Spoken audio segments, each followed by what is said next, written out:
한국이 공급을 끊는 순간 전 세계는 멈춥니다. 세계 무역의 85%는 바다 위에서 움직이고 있습니다. 수천 척의 거대한 선박이 끊임없이 항해하며 인류의 삶을 지탱하고 있죠. 그러나 단 하루, 그리고 단 한 나라가 공급을 멈춘다면 항구는 정지하고 도시는 마비되며 세계 경제는 순식간에 멈추게 될 것입니다. 여러분 상상이 되십니까? 중국은 한국에게 고마워해야 합니다. 그들이 없었다면 지금의 중국은 있을 수 없기 때문이죠. 상상조차 하기 싫은 이 악몽의 열쇠를 쥔 나라, 세계의 바다를 움직이는 숨겨진 주인공, 작지만 강한 나라, 대한민국. 그 실체를 지금 공개합니다. 그 전에 잠깐 1초 만에 누를 수 있는 좋아요 버튼을 꾹 눌러주시면 영상 제작에 아주 큰 힘이 됩니다. 그럼 바로 시작하겠습니다. 우리가 세계 1위입니다. 중국 관계자가 자랑스럽게 말했죠. 그때 제 눈에 들어온 게 있었습니다. 엔진실에 박힌 라벨, Made in Korea. 그걸 보는 순간 깨달았습니다. 중국은 끝났다는 것을 말이죠. 저는 로건 피어스입니다. 미국 해운 조선 정책 차관으로 25년을 일했습니다. 해군 장교 출신이죠. 항모 전단에서 복무했고 물류사령부에서 보급작전을 지휘했습니다. 나토 자문위원도 역임했고 국제해사기구 IMO 회의에도 여러 차례 참석했습니다. 세계 물류와 조선 산업의 흐름을 누구보다 잘 안다고 자부했죠. 그런 제가 상하이 조선소에서 본 광경은 충격이었습니다. 그날은 2020 SC년 3월이었습니다. 중국 최대 조선소 중 하나를 방문했는데 규모가 정말 어마어마했습니다. 축구장 수십 개를 합쳐놓은 크기였죠. 거대한 LNG선들이 동시에 여러 척 건조되고 있었고 수천 명의 인력이 개미처럼 움직이고 있었습니다. 중국 관계자는 자신만만했습니다. 우리는 한국을 이미 넘어섰습니다. 수주량을 보십시오. 그의 목소리에는 확신이 가득했죠. 저도 그렇게 생각했습니다. 중국은 거대했으니까요. 14억 인구의 세계 2위 경제대국입니다. 내수 시장만으로도 웬만한 국가 전체 경제 규모를 넘어서죠. 모든 나라가 중국 시장을 원했고 기업들은 중국 눈치를 봐야 했습니다. 중국이 수입을 막으면 기업들이 무너졌죠. 실제로 봤습니다. 한국 기업들이 중국의 보복 정책에 쓰러지는 장면을 말이죠. 한한령이 터졌을 때가 기억납니다. 2016년이었는데 사드 미사일 방어체계 배치가 발단이었죠. 중국은 즉각 보복에 나섰습니다. 한국 엔터테인먼트 산업이 하루아침에 무너졌죠. 드라마 방영이 중단됐고 한국 가수들의 공연이 전부 취소됐습니다. 수천억 원의 손실이었죠. 사드 배치 보복은 더 강력했습니다. 롯데가 중국에서 100개가 넘는 매장을 닫고 철수해야 했고 손실액만 수조 원이었습니다. 중국 관광객들이 한국행을 거부하면서 명동거리가 텅 비었죠. 면세점들이 줄줄이 적자를 냈습니다. 저는 그 광경들을 지켜봤습니다. 차관으로서 국제 정세를 분석하는 게 제 일이었으니까요. 그리고 생각했죠. 한국은 결국 중국의 그늘 아래 있을 수밖에 없다고 말입니다. 작은 나라였으니까요. 국토 면적은 남한만 따지면 10만 제곱킬로미터에 불과하고 인구는 5천만 명입니다. 중국의 35분의 1 수준이죠. 경제 규모도 중국의 10분의 1이 안 됐습니다. 게다가 한국은 중국에 대한 수출 의존도가 높았습니다. 전체 수출의 4분의 1이 중국으로 향했죠. 중국이 등을 돌리면 한국 경제는 흔들릴 수밖에 없었습니다. 이게 제가 가진 첫 판단이었습니다. 냉정하고 객관적인 분석이라고 생각했죠. 그런데 말입니다.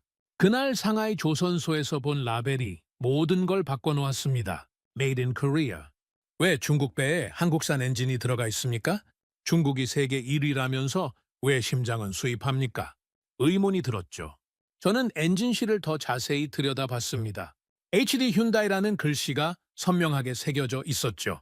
중국 관계자에게 물었습니다. 이 엔진은 왜 한국산입니까? 그는 잠시 머뭇거렸습니다. 그리고 조심스럽게 대답했죠. 선주가 요구했습니다. 한국산 엔진이 아니면 계약하지 않겠다고요? 그 순간 무언가 이상하다는 걸 느꼈습니다. 단순한 선호가 아니었습니다. 필수 조건이었죠. 워싱턴으로 돌아와서 즉시 보고서를 요청했습니다. 중국 조선업과 한국의 관계를 분석하라.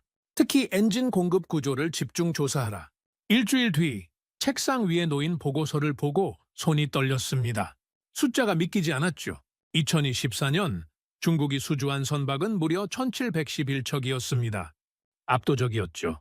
전 세계 발주량의 70%를 중국이 차지했습니다.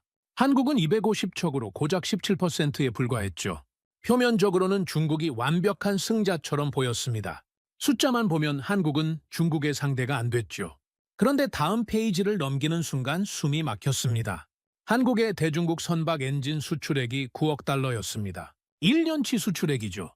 전년 대비 32%나 급증한 수치였습니다. 이게 무슨 의미입니까? 중국이 1711척을 수주했지만 그 배들의 심장은 절반 이상 한국에서 온다는 뜻이었습니다. 중국은 껍데기를 만들었을 뿐이었습니다. 심장은 한국이 쥐고 있었죠. 일본도 30% 정도 공급하고 있었지만 친환경 대형 엔진 분야는 한국이 압도적이었습니다. 저는 그 순간 깨달았습니다. 제가 한국을 완전히 잘못 봤다는 것을 말이죠. 더 깊이 파고들었습니다. 세계 무역 구조를 다시 들여다봤습니다. 전 세계 무역의 85%가 바다를 통해 움직입니다. 연간 120억 톤의 화물이 선박으로 운송되죠. 비행기는 어떻습니까? 고작 1%도 안 됩니다. 빠르지만 비싸고 용량이 작죠. 육로는 연결된 대륙 내에서만 가능하고 바다를 건너갈 수 없습니다. 결국 세계 경제는 선박에 달려 있습니다. 한국은 어떻습니까? 연간 수출 물동량이 13억 톤인데 그중 99.6%가 선박 운송입니다. 거의 전부죠. 한국이 수출하는 반도체, 자동차, 화학제품, 철강이 전부 배로 나갑니다. 이 말은 무엇을 뜻합니까? 선박이 멈추면 한국이 멈춘다는 뜻입니다. 아니, 한국만이 아니었습니다. 세계가 멈춥니다. 식량이 끊기고 원자재가 멈추고 공장이 멈추죠. 경제가 붕괴됩니다. 바다는 단순한 운송로가 아니었습니다. 세계 경제의 혈관이었죠. 이 혈관이 막히면 세계는 죽습니다. 그리고 그 혈관을 흐르는 배들의 심장을 누가 만듭니까? 한국이었습니다. 보고서를 더 읽어 내려갔습니다. 중국산 엔진의 신뢰도 항목이 나왔는데 내용이 충격적이었죠. 2018년 중국산 엔진을 탑재한 LNG선이 태평양 한가운데서 항해 중 고장으로 멈춰 섰습니다. 3개월간 수리했고 손실액만 수백억 원이었죠. 선주는 파산 직전까지 갔습니다. 또 다른 사례도 있었습니다. 부두에서 출발하자마자 엔진이 멈춰선 중국산 LNG선이었는데 출항 30분 만에 고장이었죠. 선주는 계약을 취소하려 했고 중국 조선소는 사과하며 한국산 엔진으로 교체해줬습니다. 그 이후 글로벌 선주들은 단호하게 요구했습니다. 한국산 엔진을 달아라. 중국 조선소들도 거부할 수 없었죠. 선주가 계약을 취소하겠다고 했으니까요. 배를 만들어도 팔지 못하면 끝입니다. 결국 중국은 한국 엔진 없이는 배를 팔 수 없게 됐습니다. 이게 2025년 현실이었습니다. 저는 부하 직원에게 물었습니다. 한국 엔진 제조사들의 시장 점유율은 어떻게 됩니까? 대답이 돌아왔죠. HD 현대중공업이 35%, 하나엔진이 13%입니다. 두 기업만 합쳐도 세계 시장의 거의 절반이었습니다. 일본이 30% 정도 차지하고 있었지만 친환경 대형 엔진 분야에서는 한국이 압도적이었죠. 저는 의자에 깊숙이 몸을 기댔습니다. 25년간 차관으로 일하며 수많은 국가를 분석했습니다. 그러나 이런 구조는 처음 봤죠. 작은 나라가 거대한 중국의 급소를 쥐고 있다니 말입니다. 아니, 중국만이 아니었습니다. 전 세계 조선업이 한국 엔진에 의존하고 있었죠. 한국 엔진 공장의 가동률을 확인했는데 숫자가 놀라웠습니다. HD 현대는 151%, 하나엔진은 104%였죠. 이미 풀가동을 넘어선 상태였습니다. 밤낮 없이 엔진을 만들어도 주문을 따라가지 못하고 있었죠. 공장은 24시간 불이 켜져 있었고 기술자들이 교대로 일했습니다. 그래도 부족했습니다. 전 세계가 한국 엔진을 원하고 있었으니까요. 유럽의 대형 해운사들도 마찬가지였습니다. 덴마크의 메르스크, 프랑스의 CMA CGM, 스위스의 MSC까지 전부 한국산 엔진을 요구했죠. 선택이 아니라 필수였습니다. 저는 창밖을 바라봤습니다. 워싱턴의 밤은 고요했지만 제 머릿속은 혼란스러웠습니다. 한국을 과소평가했던 제 자신이 부끄러웠죠. 중국의 그늘에 가려진 약소국이라고 생각했던 제 판단이 얼마나 오만했는지 깨달았습니다. 보고서 마지막 페이지를 넘겼습니다. 결론이 적혀 있었죠. 한국이 엔진 공급을 중단하면 중국 조선업은 즉시 마비됩니다. 나아가 글로벌 해운 산업 전체가 심각한 타격을 받을 것으로 예상됩니다. 저는 보고서를 덮었습니다. 그리고 중얼거렸죠. 한국은 단순한 약소국이 아니었다. 세계 경제에 보이지 않는 심장이었습니다. 중국이 아무리 배를 찍어내도 그 심장을 살릴 수 있는 건 한국뿐이었죠. 만약 내일 아침 한국이 엔진 공급을 멈춘다면 어떻게 됩니까? 중국 조선업이 멈춥니다. 세계 물류가 마비되죠. 경제가 흔들립니다. 이건 가정이 아니었습니다. 현실이었죠. 저는 그날 밤 잠을 이룰 수 없었습니다. 한국이라는 이름이 머릿속에서 떠나지 않았죠. 이 작은 나라가 도대체 어떻게 이런 힘을 가지게 된 겁니까? 궁금했습니다. 더 깊이 파고들어야 했죠. 다음 날 아침, 저는 부하 직원들에게 지시했습니다. 한국 엔진 산업을 전면 재조사하라. 기술력, 생산 능력, 미래 전망까지 모두 분석하라. 저는 진실을 알아야 했습니다. 한국이 단순히 운이 좋았던 건지 아니면 진짜 실력인 건지 말이죠. 그리고 만약 한국이 진짜라면 이 힘이 얼마나 오래 갈 수 있는지도 확인해야 했습니다. 세계는 변하고 있었으니까요. 친환경 규제가 강화되고 있었죠. 한국은 이 변화에 대응할 수 있습니까? 아니면 중국과 유럽에 밀려날 겁니까? 저는 답을 찾아야 했습니다. 보고서가 도착한 건 일주일 뒤였습니다. 두꺼운 파일이었죠. 저는 커피를 한 잔 마시고 천천히 펼쳤습니다. 첫 페이지부터 충격이었습니다. 한국의 선박 엔진 산업 규모가 이 정도일 줄은 몰랐죠. 2024년 한국의 대중국 엔진 수출액은 9억 달러였습니다. 전년 대비 32%나 급증한 수치였죠. 단순한 수출이 아니었습니다. 중국 선박의 존재 자체를 가능하게 하는 동맥이었죠. 저는 펜을 들고 중요한 부분에 밑줄을 그었습니다. 중국 조선소가 건조하는 LNG선, 컨테이너선, 벌크선의 엔진 절반 이상이 한국산입니다. 절반 이상입니까? 이건 의존도가 아니라 종속이었습니다. 중국의 조선업은 거대한 빌딩처럼 보였지만 기초는 한국에 있었던 겁니다. 다음 장을 넘겼습니다. 클락슨 리서치 통계가 나왔죠. 2024년 전 세계 신규 발주 선박 2,412척 중에서 중국이 1,711척을 수주했습니다. 70%였죠. 한국은 250척으로 17%에 불과했습니다. 표면적으로는 중국의 압도적 승리처럼 보였습니다. 그런데 말입니다. 여기에 함정이 있었죠. 보고서는 명확하게 지적하고 있었습니다. 중국은 양으로 밀어붙이는 전략을 취하고 있으나 한국 조선 3사는 이미 수년치 일감을 확보한 상태입니다. 한국은 고부가 가치 선박을 선별적으로 수주하는 전략을 구사하고 있습니다. 양과 질의 차이였습니다. 중국은 닥치는 대로 받아들였고 한국은 까다롭게 골라서 받았죠. 그리고 그 한국이 만드는 배들의 심장마저 한국산 엔진이었습니다. 아이러니했죠. 중국은 1,711척을 만들면서도 한국 엔진을 사와야 했고 한국은 250척을 만들면서 자국 엔진으로 채웠습니다. 누가 진짜 강자입니까? 저는 보고서를 계속 읽어 내려갔습니다. 중국산 엔진에 대한 글로벌 시장의 평가가 나왔습니다. 한마디로 신뢰도 제로였죠. 2018년 사례가 대표적이었습니다. 중국 후난성의 한 조선소가 건조한 LNG선이 태평양을 항해하던 중 엔진이 멈춰 섰습니다. 원인은 엔진 냉각 시스템 결함이었죠. 수리에 3개월이 걸렸고 선주는 수백억 원의 손실을 입었습니다. 계약 위반으로 소송까지 갔죠. 또 다른 사례도 있었습니다. 상하이의 한 조선소가 인도한 컨테이너선이 부두를 출발한 지 40분 만에 엔진이 고장났습니다. 출항도 제대로 못하고 멈춰선 겁니다. 선주는 분노했고 조선소는 결국 한국산 엔진으로 교체해줘야 했죠. 비용은 전부 조선소가 부담했습니다. 이런 사례들이 쌓이면서 글로벌 선주들의 요구는 점점 더 강경해졌습니다. 한국산 엔진이 아니면 계약하지 않겠다. 덴마크의 메르스키가 가장 먼저 이 원칙을 세웠습니다. 프랑스의 CMA CGM도 따라했죠. 스위스의 MSC, 독일의 하팍 로이드까지 모두 동참했습니다. 세계 최상위 해운사들이 한 목소리로 한국을 외쳤습니다. 중국 조선소들은 어쩔 수 없었죠. 한국 엔진을 달지 않으면 배를 팔 수 없었으니까요. 저는 보고서에서 한 선주의 인터뷰를 발견했습니다.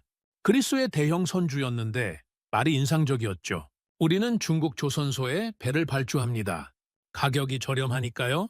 하지만 엔진만큼은 절대 타협하지 않습니다. 한국산이 아니면 우리 선박에 들어올 수 없습니다. 이건 생존의 문제입니다. 생존의 문제. 그 말이 제 머릿속에 박혔습니다. 선주들에게 엔진은 단순한 부품이 아니었습니다. 배의 심장이었고 사업의 생명줄이었죠. 고장나면 수백억 원의 손실이 발생합니다. 일정이 지연되고 계약이 파기되고 신뢰가 무너지죠. 그래서 그들은 한국을 선택했습니다. 비싸더라도 한국을 선택할 수밖에 없었습니다. 다음 페이지를 넘겼습니다. 한국 엔진 제조사들의 현황이 나왔죠. HD 현대중공업, 세계 대형 선박 엔진 시장 점유율 35%였습니다. 단일 기업으로는 세계 1위죠. 하나엔진, 시장 점유율 13%였습니다. 두 기업만 합쳐도 거의 50%에 육박했습니다. 세계 시장의 절반을 한국이 쥐고 있었던 겁니다. 일본이 30% 정도 차지하고 있었지만 친환경 엔진 분야에서는 한국이 압도적이었죠. 저는 공장 가동률 자료를 확인했습니다. HT 현대 엔진 공장 가동률 151%, 한엔진 가동률 104%. 이게 무슨 의미입니까? 풀가동을 넘어선 겁니다. 초과 근무를 해도 주문을 따라갈 수 없는 상태였죠. 공장은 24시간 돌아갔습니다. 주말도 없었습니다. 기술자들이 3교대로 일했지만 그래도 부족했죠. 전 세계가 한국 엔진을 원하고 있었으니까요. 보고서에는 울산과 창원 공장의 사진도 첨부돼 있었습니다. 밤에도 불이 환하게 켜진 공장. 거대한 엔진들이 조립 라인을 따라 이동하는 모습. 수십 미터 높이의 엔진이 천천히 완성되는 장면이었죠. 장관이었습니다.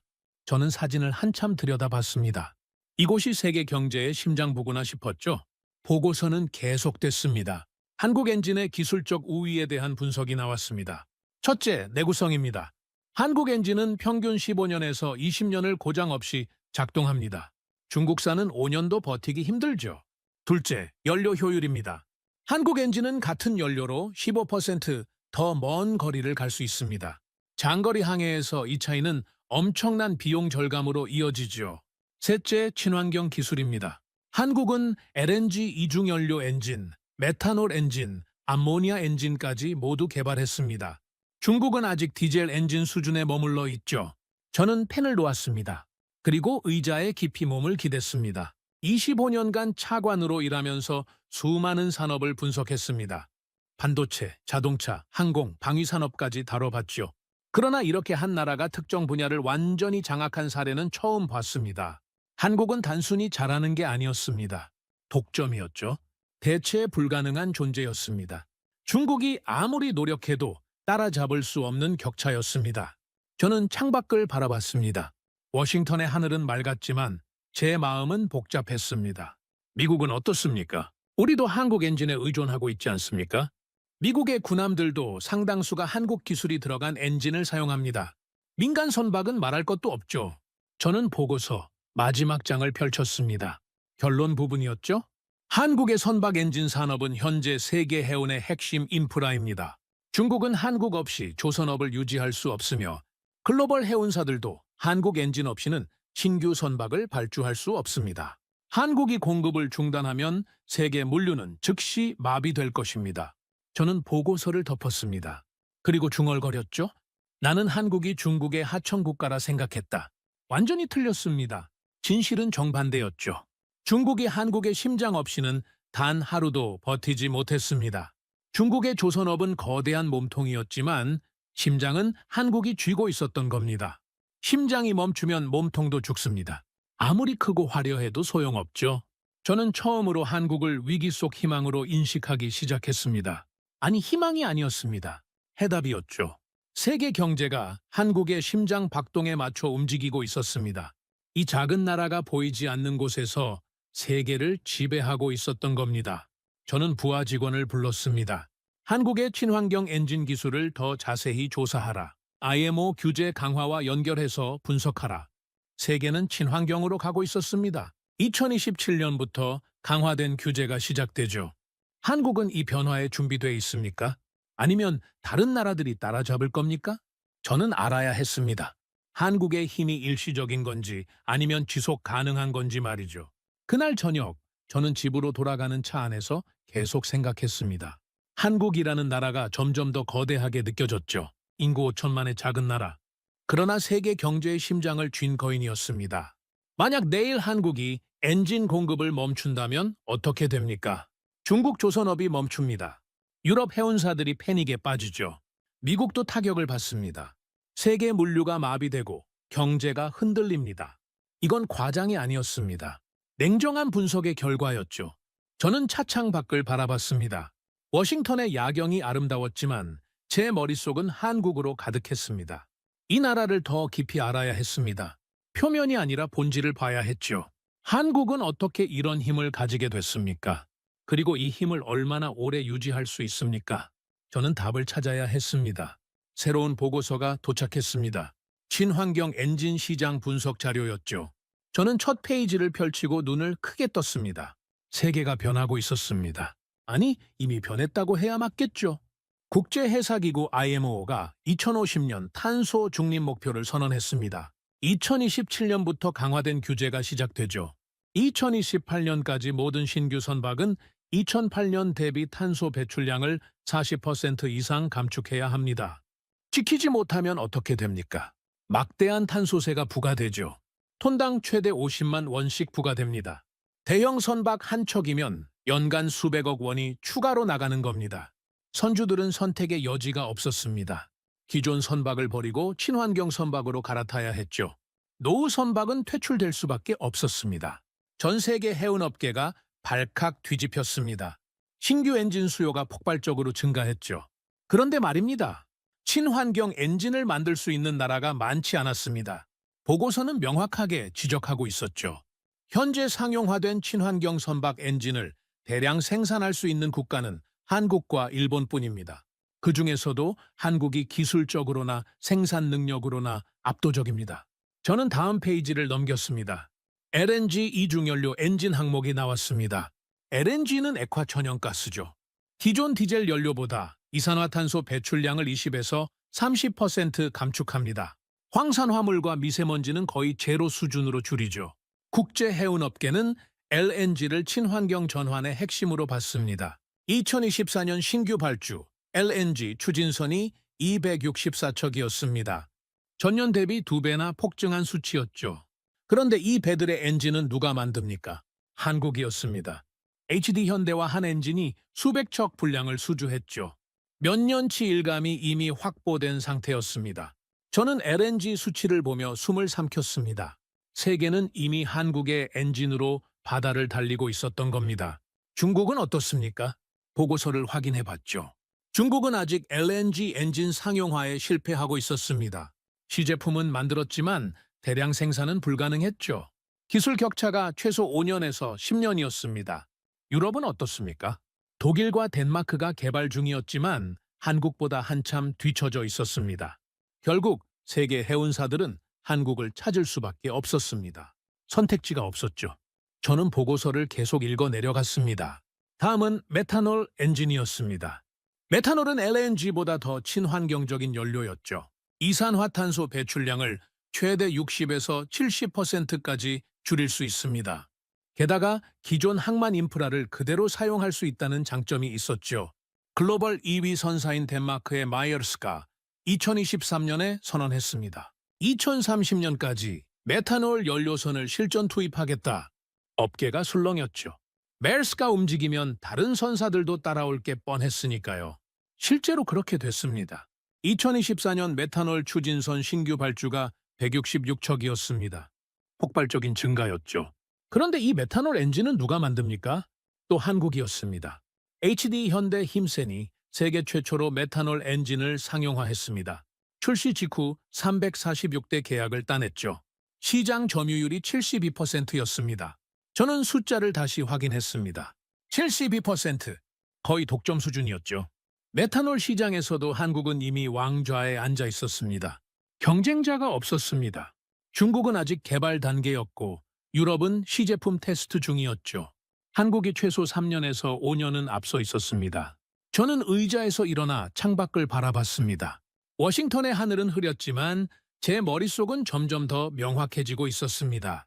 한국은 단순히 현재를 지배하는 게 아니었습니다. 미래까지 선점하고 있었던 겁니다. 다시 자리에 앉아 보고서를 펼쳤습니다. 마지막 섹션이 남아 있었죠. 아모니아 엔진. 이건 진짜 미래의 기술이었습니다. 암모니아는 연소 시 이산화탄소를 전혀 배출하지 않습니다. 완전한 탄소 제로 연료죠. IMO가 궁극적으로 목표로 하는 기술이었습니다. 하지만 문제가 있었습니다. 암모니아는 독성이 강하고 부식성이 높죠. 엔진 개발이 극도로 어렵습니다. 전 세계 조선업계가 수십 년간 연구했지만 상용화에 실패했죠. 그런데 말입니다. 2023년 HD 현대가 해냈습니다. 세계 최초로 암모니아 이중연료 엔진을 개발했고 2024년에 국제 인증을 받았죠. 하나 엔진도 연료 공급 시스템 개발을 완료했습니다. 상용화 준비가 끝난 겁니다. 저는 페이지를 넘기며 손이 떨렸습니다. 아직 암모니아 선박 시장은 초기 단계였습니다. 발주량도 많지 않았죠. 하지만 중요한 건 그게 아니었습니다. 한국이 미래의 문을 가장 먼저 열었다는 사실이었죠. 2030년, 2040년이 되면 암모니아 선박이 표준이 될 겁니다. 그때 세계는 누구에게 손을 벌리겠습니까? 한국입니다. 한국만이 그 기술을 가지고 있으니까요. 저는 보고서를 덮고 깊은 한숨을 쉬었습니다. 25년간 차관으로 일하면서 수많은 기술 혁신을 봤습니다. 인터넷, 스마트폰, 전기차, 인공지능까지 지켜봤죠. 그러나 이렇게 모든 흐름을 선도하는 나라는 본 적이 없었습니다. 한국은 LNG, 메탄올, 암모니아 세 가지 트랙을 모두 지배하고 있었습니다. 현재와 미래를 동시에 쥐고 있었던 겁니다. 이건 우연이 아니었습니다. 전략이었죠. 한국은 친환경이라는 거대한 파도가 오는 걸 미리 알고 준비했습니다. 중국이 양으로 밀어붙일 때 한국은 질로 승부했죠. 중국이 단기 이익에 집중할 때 한국은 장기 기술에 투자했습니다. 그 결과가 지금 나타나고 있었습니다. 저는 부하 직원을 불렀습니다. 한국 엔진 제조사들의 연구개발 투자 규모를 조사하라. 그리고 중국, 일본, 유럽과 비교 분석하라. 저는 더 깊이 알고 싶었습니다. 한국이 어떻게 이런 기술력을 확보했는지 말이죠. 이틀 후 자료가 도착했습니다. HD 현대는 매년 매출의 7%를 연구개발에 투자하고 있었습니다. 절대 금액으로는 연간 수천억 원이었죠. 하나 엔진도 비슷한 수준이었습니다. 반면 중국 조선소들은 2%에서 3% 수준이었습니다. 단기 이익에 집중했죠. 장기 투자는 거의 하지 않았습니다. 격차는 여기서 나왔습니다. 한국은 10년, 20년 후를 내다보고 투자했고 중국은 당장 내년 실적만 생각했죠. 저는 한국 엔진 공장의 연구소 사진을 봤습니다. 수백 명의 엔지니어들이 밤낮 없이 일하고 있었습니다. 거대한 테스트 설비에서 신형 엔진이 돌아가고 있었죠. 컴퓨터 앞에서 데이터를 분석하는 연구원들의 모습도 보였습니다. 이들이 세계의 미래를 만들고 있었습니다. 저는 보고서를 다시 펼쳤습니다. 글로벌 해운사들의 반응이 정리돼 있었죠. 마열스 CEO의 인터뷰가 인상적이었습니다. 우리는 메탄올 선박으로 전환하고 있습니다. 그리고 그 엔진은 한국산입니다. 다른 선택지는 없습니다. 한국만이 우리가 원하는 기술과 품질을 제공할 수 있습니다. CMA, CGM도 마찬가지였습니다. LNG 선박 발주 시 한국 엔진을 필수 조건으로 명시합니다. 이건 협상의 여지가 없는 사항입니다. MSC의 입장도 비슷했죠. 향후 10년간 우리가 발주할 모든 친환경 선박에는 한국 엔진이 탑재될 것입니다. 세계 최상위 해운사 3사가 한국을 선택했습니다. 아니, 선택이 아니었죠. 의존이었습니다. 한국 없이는 친환경 전환이 불가능했으니까요. 저는 의자에 깊숙이 몸을 기댔습니다. 차관으로서 객관성을 유지해야 했지만 솔직히 놀라웠습니다. 인구 5천만의 작은 나라가 세계 해운의 미래를 쥐고 있다니 말이죠. 중국은 14억 인구와 막강한 자본을 가지고도 한국을 따라잡지 못했습니다. 유럽은 수백 년의 조선 역사를 가지고도 한국에 밀렸죠. 일본도 기술력은 있었지만 생산 능력에서 한국을 따라갈 수 없었습니다. 결국 승자는 한국이었습니다. 저는 창밖을 바라봤습니다. 석양이 지고 있었죠. 워싱턴의 하늘은 붉게 물들어 있었습니다. 아름다웠지만 제 머릿속은 한국으로 가득했습니다. 이 나라는 단순한 조선 강국이 아니었습니다. 세계 경제의 미래를 결정하는 핵심 플레이어였죠. 2027년부터 강화되는 IMO 규제, 2030년까지의 추가 감축 목표, 2050년 탄소 중립 달성. 이 모든 과정에서 한국은 필수 불가결한 존재였습니다. 한국이 없으면 세계 해운업은 친환경 전환을 할 수 없었습니다. 목표를 달성할 수 없었죠. 한국은 단순한 선택지가 아니었습니다. 세계가 의존할 수밖에 없는 운명이었죠. 저는 처음으로 확신을 가지게 됐습니다. 한국은 일시적 현상이 아니라고 말이죠. 장기적이고 구조적인 힘이었습니다. 기술, 생산 능력, 시장 지배력 모두 한국이 압도적이었습니다. 그리고 가장 중요한 건 한국이 미래를 준비하고 있다는 사실이었죠. LNG로 현재를 장악하고 메탄올로 중기를 선점하고 암모니아로 장기를 준비했습니다. 완벽한 전략이었습니다. 저는 보고서를 덮었습니다. 그리고 중얼거렸죠. 나는 이제 더 이상 부정할 수 없다. 한국은 세계 해운의 심장이었습니다. 현재의 심장이자 미래의 심장이었죠. 이 작은 나라가 세계를 움직이고 있었습니다. 보이지 않는 곳에서 말이죠. 저는 자리에서 일어났습니다. 한국에 대해 더 알아야 했습니다. 이 힘이 어디서 왔는지, 얼마나 오래 갈 수 있는지 말이죠. 그리고 미국은 어떻게 대응해야 하는지도 고민해야 했습니다. 한국과의 관계를 어떻게 가져가야 할까요? 경쟁자로 볼 것인가? 파트너로 볼 것인가? 아니, 이미 답은 정해져 있었습니다. 한국은 대체 불가능한 존재였으니까요. 파트너가 될 수밖에 없었죠. 저는 집으로 향했습니다. 그날 밤도 잠을 이루기 힘들었습니다. 한국이라는 이름이 머릿속에서 떠나지 않았죠. 백악관 회의실이었습니다. 2025년 4월 국제해운정책회의가 열렸죠. 저를 포함해 10여 명의 전문가들이 모였습니다. 유럽 대표, 중국 대표, 일본 대표까지 참석했습니다. 주제는 명확했죠. 친환경 해운 전환과 각국의 역할. 저는 한국의 압도적 우위에 대해 발표할 준비를 하고 있었습니다. 그런데 회의가 시작되자마자 분위기가 이상했습니다. 영국 대표가 먼저 말문을 열었죠. 한국이 세계 엔진 시장의 절반을 장악했다는 건 과장된 수치입니다. 실제로는 그보다 훨씬 낮을 겁니다. 독일 대표도 거들었습니다. 한국의 호황은 일시적 슈퍼사이클에 불과합니다. 곧 정상화될 것입니다. 중국 대표의 말이 가장 강경했죠. 우리는 이미 자체 기술 개발에 성공했습니다. 2년 내로 한국 의존도를 제로로 만들 것입니다. 저는 그들의 말을 들으며 미묘한 감정을 느꼈습니다. 혹시 제가 한국을 과대평가한 건 아닐까요? 차관으로서 객관성을 잃은 건 아닐까요? 회의가 끝나고 저는 집무실로 돌아왔습니다. 책상에 앉아 보고서를 다시 펼쳤죠. 숫자들을 재확인했습니다. HD 현대 35%, 하나엔진 13%, 합치면 48%였습니다. 거의 절반이 맞았죠. 그런데 왜 다들 과장이라고 말하는 겁니까? 저는 인터넷 기사들을 검색했습니다. 중국 관영 언론이 대대적으로 보도하고 있었죠. 중국 자체 개발 친환경 엔진 성공, 한국 의존도 2년 내 제로화 목표, 중국 조선업 완전 자립 눈앞. 기사들은 자신만만했습니다. 사진도 첨부돼 있었죠. 거대한 공장에서 엔진이 조립되는 모습이었습니다. 중국 관계자들이 환하게 웃고 있었죠. 저는 사진을 한참 들여다봤습니다. 혹시 중국이 정말 따라잡은 건 아닐까요? 제가 놓친 정보가 있는 건 아닐까요? 불안했습니다. 유럽 언론도 비슷했습니다. 독일의 한 경제지는 이렇게 보도했죠. 유럽 조선업체들 차세대 엔진 프로젝트 가동, 한국 독주 시대 곧 끝날 것. 덴마크에서도 대형 프로젝트가 발표됐습니다. 유럽연합 차원의 친환경 엔진 개발 사업이었죠. 투자 규모만 수조 원이었습니다. 저는 의자에 깊이 몸을 기댔습니다. 세계가 한국을 견제하고 있었습니다. 아니, 견제를 넘어서 도전하고 있었죠. 과연 한국이 이 도전을 막아낼 수 있을까요? 저는 부하 직원을 불렀습니다. 중국과 유럽의 엔진 개발 현황을 재조사하라. 실제 기술 수준이 어느 정도인지 확인하라. 며칠 후 보고서가 도착했습니다. 중국의 자체 개발 엔진 항목부터 읽었죠. 중국은 2024년에 시제품을 공개했습니다. 언론에는 대대적으로 홍보했죠. 그런데 실제 성능은 어땠습니까? 테스트 결과가 참담했습니다. 연료 효율이 한국산보다 20% 낮았고 내구성은 절반도 안 됐습니다. 무엇보다 심각한 건 신뢰성이었죠. 시험 운행 중 3번이나 고장이 발생했습니다.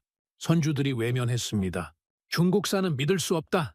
결국 중국 조선소들도 인정할 수밖에 없었죠. 상용화까지는 최소 5년이 더 필요하다고 말이죠. 저는 한숨을 쉬었습니다. 중국의 자신감은 허세였던 겁니다. 유럽은 어떻습니까? 보고서를 계속 읽어 내려갔습니다. 유럽연합의 친환경 엔진 프로젝트는 2013년에 시작됐습니다. 독일, 덴마크, 네덜란드가 공동으로 참여했죠. 투자 규모도 컸고 참여 기업들도 쟁쟁했습니다. 그런데 진척이 느렸습니다. 2025년 현재까지 시제품조차 나오지 않았죠. 설계 단계에서 난항을 겪고 있었습니다. 상용화는 2030년 이후로 예상됐습니다. 그때쯤이면 한국은 이미 차세대 기술로 넘어가 있을 겁니다. 저는 보고서를 덮었습니다. 중국도 유럽도 한국을 따라잡지 못하고 있었습니다. 그런데 왜 저는 불안했을까요?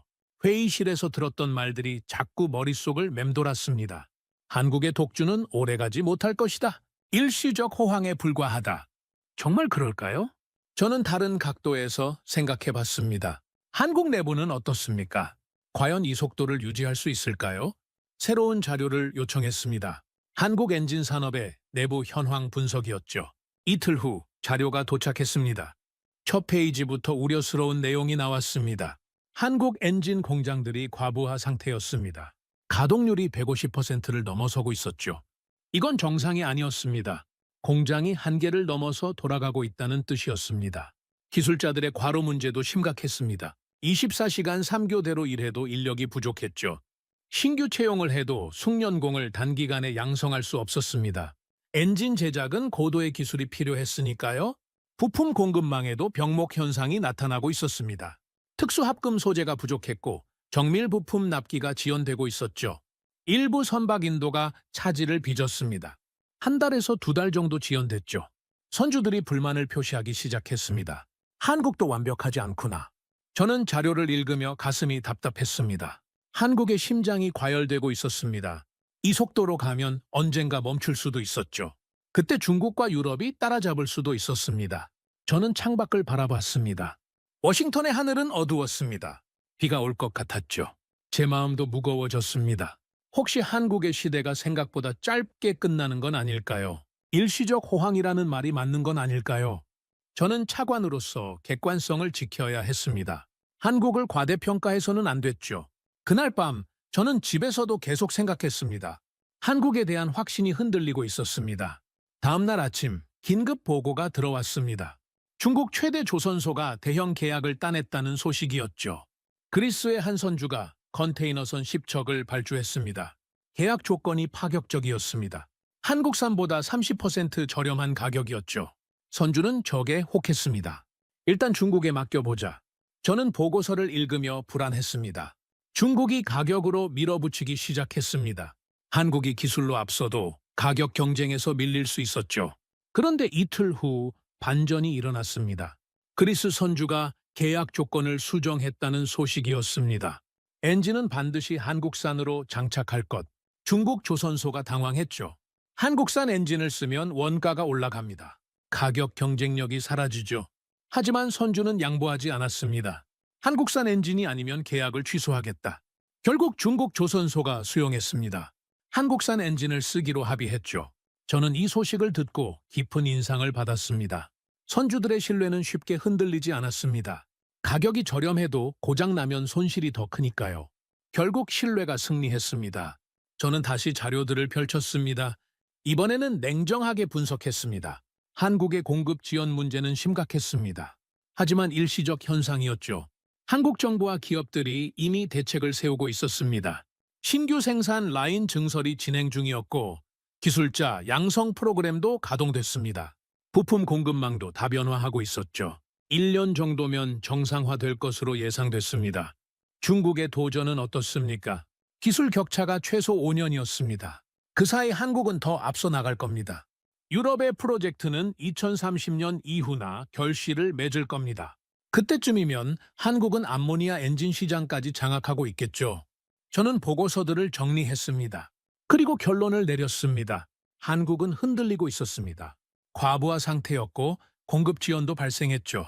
하지만 본질은 변하지 않았습니다. 기술력에서 한국은 여전히 압도적이었습니다. 신뢰도에서도 한국을 따라올 나라가 없었죠. 선주들이 증명했습니다. 한국산 엔진이 아니면 계약하지 않는다. 이 한 문장이 모든 걸 말해줬습니다. 저는 회의실에서 들었던 회의론들을 다시 떠올렸습니다. 그들은 틀렸습니다. 한국의 호황이 일시적이라고요. 아닙니다. 구조적이고 장기적인 우위였습니다. 기술, 품질, 실내 모두 한국이 최고였죠. 저는 의자에서 일어났습니다. 창밖을 바라봤습니다. 비는 그쳤고 하늘이 맑아지고 있었습니다. 제 마음도 맑아졌죠. 저는 더 이상 흔들리지 않기로 했습니다. 한국은 위기를 겪고 있었지만 그건 성장통이었습니다. 본질적 힘은 여전했죠. 아니, 더 강해지고 있었습니다.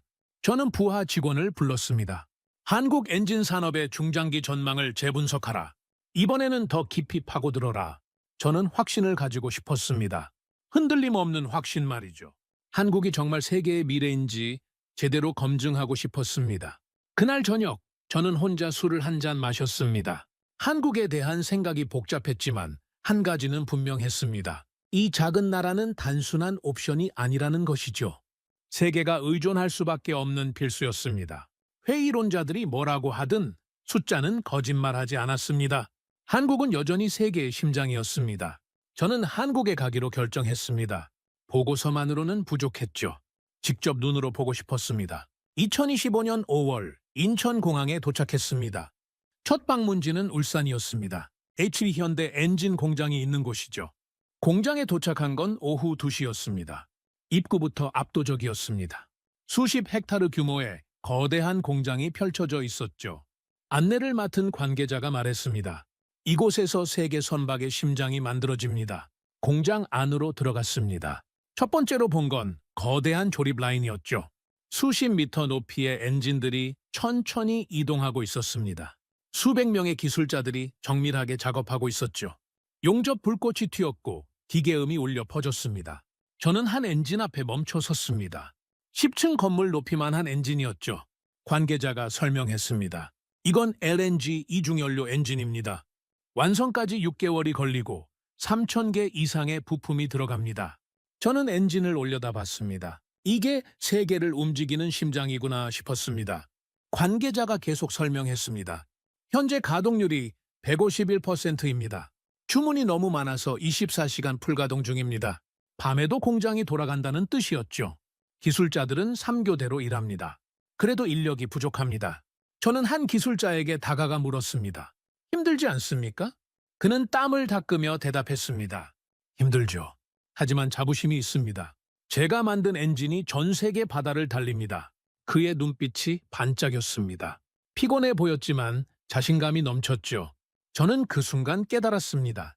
숫자가 아니라 사람이 한국을 만들고 있다는 것을 말이죠. 보고서에서 본 151%라는 숫자 뒤에는 이런 사람들이 있었습니다. 밤낮 없이 땀 흘리는 기술자들이었죠. 다음 날 저는 창원으로 향했습니다. 하나 엔진 공장을 방문하기 위해서였죠. 규모는 울산보다 작았지만 분위기는 비슷했습니다. 여기도 24시간 불이 꺼지지 않았습니다. 가동률이 104%라고 했죠. 공장장이 저를 안내했습니다. 요즘 메탄올 엔진 주문이 폭증하고 있습니다. 작년 대비 3배 이상 늘었습니다. 메탄올 엔진 조립 라인을 지나갔습니다. 역시 거대했죠. 이 엔진들은 대부분 유럽으로 갑니다. 메르스크, MSC, CMA, CGM 같은 대형 선사들이 주문했습니다. 저는 물었습니다. 그들은 왜 한국을 선택합니까? 공장장이 단호하게 대답했습니다. 신뢰입니다. 우리 엔진은 15년에서 20년을 고장 없이 돌아갑니다. 그는 잠시 멈췄다가 덧붙였습니다. 중국산은 5년도 버티기 힘듭니다. 저는 고개를 끄덕였습니다. 현장에서 들으니 더 생생했죠. 공장을 돌아보는 동안 한 가지가 인상적이었습니다. 품질 검사 과정이었죠. 엔진 하나당 수백 가지 항목을 검사했습니다. 조금이라도 기준에 미달하면 재작업에 들어갔죠. 불량률이 얼마나 됩니까? 제가 물었습니다. 공장장이 자랑스럽게 대답했습니다. 0.2%입니다. 우리는 불량품을 출고하지 않습니다. 0.2%. 완벽주의였습니다. 이게 한국의 힘이었죠. 셋째 날, 저는 부산으로 향했습니다. 한국 조선소에서 실제 엔진 탑재 과정을 보기 위해서였죠. 부산 조선소는 상상을 초월하는 규모였습니다. 수십 척의 배가 동시에 건조되고 있었죠. 그날은 대형 LNG선에 엔진을 탑재하는 날이었습니다. 덴마크 선주가 발주한 배였죠. 선주 대표도 직접 참석했습니다. 오전 10시 탑재 작업이 시작됐습니다. 거대한 크레인이 엔진을 천천히 들어 올렸습니다. 수십 미터 높이의 엔진이 공중에 떴죠. 주변이 조용해졌습니다. 모두가 숨을 죽이고 지켜봤습니다. 엔진이 천천히 선체 안으로 내려갔습니다. 정확히 제 위치에 안착했죠. 그 순간 박수가 터져 나왔습니다. 선주 대표가 환하게 웃었습니다. 저도 모르게 가슴이 뭉클했습니다. 이게 세계 경제의 심장이 태어나는 순간이구나 싶었죠. 탑재가 끝난 후 저는 선주 대표와 대화를 나눴습니다. 덴마크 사람이었는데 영어가 유창했죠. 왜 한국 엔진을 선택했습니까? 제가 물었습니다. 그는 주저없이 대답했습니다. 다른 선택지가 없습니다. 한국산이 아니면 우리는 계약하지 않습니다. 중국산은 고려하지 않았습니까? 절대 아닙니다. 우리는 2018년에 중국산 엔진으로 큰 손해를 봤습니다. 다시는 그런 실수를 반복하지 않습니다. 그의 목소리는 단호했습니다. 한국 엔진은 비싸지만 고장이 없습니다. 장기적으로 보면 훨씬 경제적입니다. 저는 고개를 끄덕였습니다. 신뢰라는 게 이렇게 강력한 겁니다. 한번 무너지면 회복이 불가능하죠. 중국은 그 신뢰를 잃었고 한국은 그 신뢰를 지켰습니다. 오후에는 프랑스 선주를 만났습니다. CMA-CGM 소속이었죠. 그도 한국의 컨테이너선을 발주했습니다. 한국 엔진의 장점이 뭡니까? 제가 물었습니다. 모든 것입니다. 성능, 내구성, 연료 효율, 친환경성까지 모두 최고입니다. 그는 태블릿을 꺼내 보여줬습니다. 한국산과 중국산의 비교 데이터였죠. 연료 효율은 15% 차이가 났습니다. 내구성은 2배 이상 차이가 났죠. 이 차이가 20년 동안 쌓이면 수백억 원의 차이가 됩니다. 그의 설명은 명확했습니다. 우리는 사업을 하는 겁니다. 가장 경제적인 선택을 해야 합니다. 그게 한국입니다. 저는 그날 저녁 호텔로 돌아와 생각에 잠겼습니다. 사흘간 한국 현장을 돌아봤죠. 공장에서 땀 흘리는 기술자들을 봤습니다. 엔진이 선체에 장착되는 장면을 목격했죠. 선주들의 단호한 선택을 들었습니다. 모든 게 보고서보다 훨씬 강렬했습니다. 숫자는 사실을 말하지만 현장은 진실을 보여줬습니다. 한국은 단순히 엔진을 만드는 게 아니었습니다. 세계의 신뢰를 만들고 있었죠. 저는 창밖을 바라봤습니다. 울산의 밤은 불빛으로 가득했습니다. 저 멀리 공장들이 보였죠. 밤에도 불이 환하게 켜져 있었습니다. 마치 거대한 심장이 밤낮 없이 뛰는 듯했습니다. 세계의 심장이었죠. 저는 그 순간 확신했습니다. 한국은 희망이 아니라 현실이라고 말이죠. 일시적 호황이 아니라 구조적 우위였습니다. 회의론자들이 뭐라고 하든 현장이 증명하고 있었습니다. 다음 날 아침 저는 마지막 일정으로 한국해양수산부를 방문했습니다. 담당 국장과 면담했죠. 한국 조선업의 미래를 어떻게 보십니까? 제가 물었습니다. 국장은 자신감 있게 대답했습니다. 우리는 앞으로 10년, 20년을 준비하고 있습니다. LNG, 메탄올, 암모니아까지 모두 선점했습니다. 경쟁국들의 도전은 어떻게 보십니까? 환영합니다. 경쟁이 있어야 발전하니까요. 하지만 우리는 계속 앞서갈 자신이 있습니다. 그의 눈빛은 흔들림이 없었습니다. 저는 그 자신감이 어디서 오는지 알았습니다. 기술에서 오는 자신감이었죠. 땀 흘리는 기술자들에게서 오는 자신감이었습니다. 완벽을 추구하는 품질 관리에서 오는 자신감이었죠. 그리고 무엇보다 선주들의 신뢰에서 오는 자신감이었습니다. 오후에 인천공항으로 향했습니다. 비행기를 기다리며 저는 노트에 메모를 남겼습니다. 한국 방문 후 결론 보고서는 사실을 전달했지만 현장은 진실을 보여줬다. 한국은 세계의 심장이다. 이건 과장이 아니라 냉정한 현실이다. 비행기가 이륙했습니다. 창밖으로 한국의 야경이 보였죠. 불빛들이 반짝이고 있었습니다. 저는 확신했습니다. 저 불빛 하나하나가 세계를 움직이고 있다고 말이죠. 워싱턴으로 돌아가는 비행기 안에서 저는 잠을 이룰 수 없었습니다. 머릿속이 복잡했죠. 차관으로서 저는 미국의 이익을 생각해야 했습니다. 그런데 한국의 힘을 목격하고 나니 생각이 복잡해졌죠. 미국은 한국과 어떤 관계를 맺어야 할까요? 경쟁자로 볼 것인가? 파트너로 볼 것인가? 아니, 이미 답은 나와 있었습니다. 한국은 대체 불가능한 존재였습니다. 파트너가 될 수밖에 없었죠. 아니, 파트너를 넘어서 한국의 힘을 인정해야 했습니다. 작은 나라지만 세계를 움직이는 거인이었으니까요. 저는 창밖을 바라보며 중얼거렸습니다. 나는 확신한다. 세계는 이미 한국의 심장에 맞춰 뛰고 있다. 워싱턴으로 돌아온 지 일주일이 지났습니다. 한국 현장에서 받은 감동이 아직 생생했죠. 그런데 새로운 소식이 들려왔습니다. 국제해사기구 IMO가 긴급 회의를 소집했다는 겁니다. 주제는 탄소 배출 규제 강화였죠. 저는 회의 자료를 받아봤습니다. 내용이 충격적이었습니다. 2027년부터 5,000톤 이상 모든 선박에 강화된 규제가 적용됩니다. 2030년까지 2008년 대비 탄소 배출량을 82% 감축해야 했죠. 82%입니다. 거의 제로 수준으로 줄이라는 뜻이었죠. 지키지 못하면 어떻게 됩니까? 탄소세가 부과됩니다. 톤당 최대 50만 원씩이었죠. 대형 선박 한 척이면 연간 수천만 달러가 추가로 나갑니다. 선주들은 파산할 수밖에 없었습니다. 결국 선택지는 하나였죠. 친환경 엔진으로 교체하거나 선박을 폐기하는 것이었습니다. 저는 자료를 읽으며 생각했습니다. 이건 한국에게 기회입니다. 친환경 엔진 수요가 폭발할 테니까요. 그런데 한편으로는 불안했습니다. 한국이 이 폭발적 수요를 감당할 수 있을까요? 제가 울산에서 본 광경이 떠올랐습니다.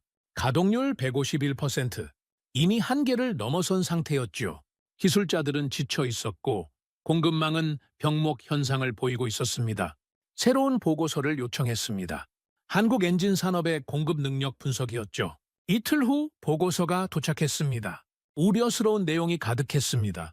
HD 현대와 한엔진 모두 신규 생산 라인 증설을 추진 중이었지만 완공까지 최소 2년이 걸렸습니다. 그 사이 주문은 계속 폭증하고 있었죠. 일부 선박 인도가 이미 지연되고 있었습니다. 한 달에서 두 달 정도 늦어지고 있었죠.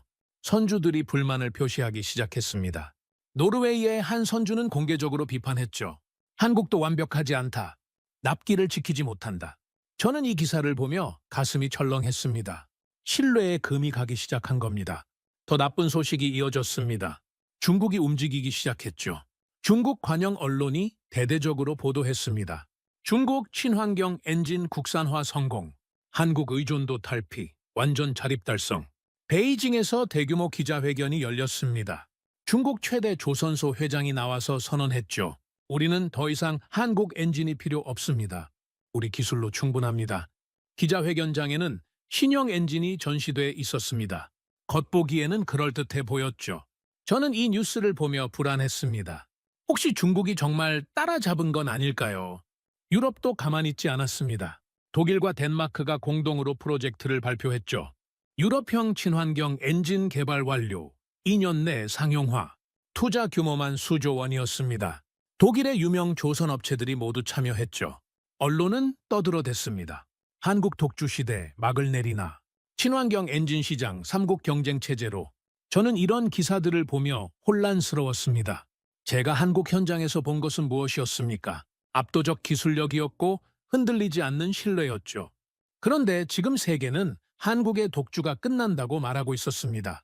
저는 차관으로서 냉정해져야 했습니다. 감정이 아니라 사실로 판단해야 했죠. 부하 직원들을 소집했습니다. 중국과 유럽의 엔진을 직접 확인하라. 실제 성능 데이터를 구해오라. 한 달 후 보고서가 도착했습니다. 중국 엔진 분석 결과부터 읽었죠. 중국은 시제품을 만들었지만 상용화와는 거리가 멀었습니다. 테스트 운행에서 심각한 문제가 발견됐죠. 연료 효율이 한국산보다 30% 낮았고 진동과 소음이 기준치를 초과했습니다. 무엇보다 내구성에 치명적 결함이 있었습니다. 1000시간 운행 후 주요 부품이 마모됐죠. 한국산은 10,000시간을 버팁니다. 10배 차이였습니다. 유럽은 어떻습니까? 독일의 프로젝트는 아직 시제품 단계였습니다. 상용화까지는 최소 3년이 더 필요했죠. 게다가 비용이 한국산보다 50% 이상 비쌌습니다. 가격 경쟁력이 전혀 없었습니다. 저는 보고서를 덮으며 안도했습니다. 중국도 유럽도 아직 한국을 따라잡지 못했습니다. 그런데 바로 그날 새로운 소식이 들어왔습니다. 중국 최대 조선소가 그리스 선주로부터 대형 계약을 따냈다는 겁니다.